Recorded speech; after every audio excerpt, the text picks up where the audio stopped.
name is Rick, and welcome to Corner Bedroom Watercolors. I've been asked to go over basic needs of getting started in watercolor, and that's what we're going to do today. We're just going to talk about what you really need to get started in watercolor. And I guess the first thing we should talk about is brushes. You don't need to go out and spend a ton of money on brushes. By the same token, you shouldn't go to your local store and pick up a package of 5 brushes for $4. They just won't work for you.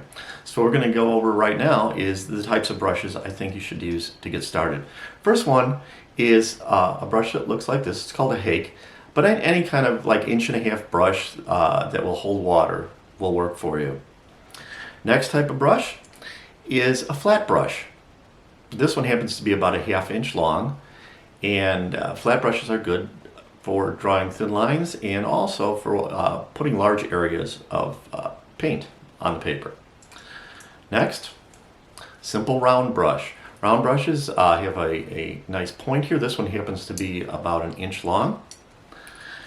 Finally, a couple of specialty brushes, but they really come in handy. One is a fan brush, and you can see by the look, that's why it's called a fan brush. Final types that I like to use is called a liner brush or a rigger brush, some people call it, and it's just for adding in very fine details. Besides brushes, you're going to need pencils to get in a basic drawing. Next we should talk about is colors. Now I happen to use watercolor tubes. Now you can buy the tubes, but they're a bit more expensive and you really don't have to purchase them. What you can do also is buy a kit, and in the lower right hand corner I'll put a little insert that shows a kit of watercolor blocks that you can wet and use that way. Next, paper, and please buy paper that says watercolor on it. This happens to be a little pad of paper, and these are a great way to get started. What you're going to want to look for is the weight of the paper. Somewhere on here it will say what the weight of the paper is. You're going to look for something that says 140 pounds. They also make them in 90, they make them in 300. The 90, unfortunately, although it can be used, when you put water on it, it will really, really buckle up. So I would suggest starting with 140 pound. Next thing you're going to need, 2 buckets for water. One bucket will be to wash out your brushes. The second bucket will be for clean water, and that's what you'll use to put your paints in. It doesn't have to be warm water, cold water, just tepid. Yeah, it will be just fine.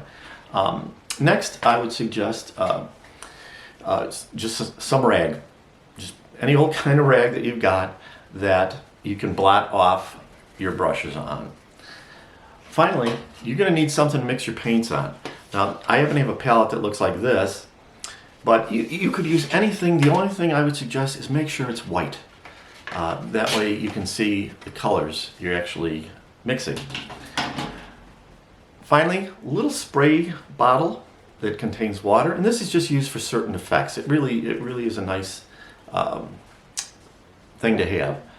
And what I like to do is you get a real sense of what your painting is starting to look like if you mat it. And so I just bought a little 5x7 mat, and you can pick these up at art supply stores, at hobby stores, or online. And as you're going through, you just put the mat over your painting. You can actually see what it's looking like. So that gives you an idea of what you need to get started in watercolors. Cost? Probably under $50. I would think could get you started for a long, long time of enjoying pretty watercolors. Until next time, we'll talk soon. Thank you.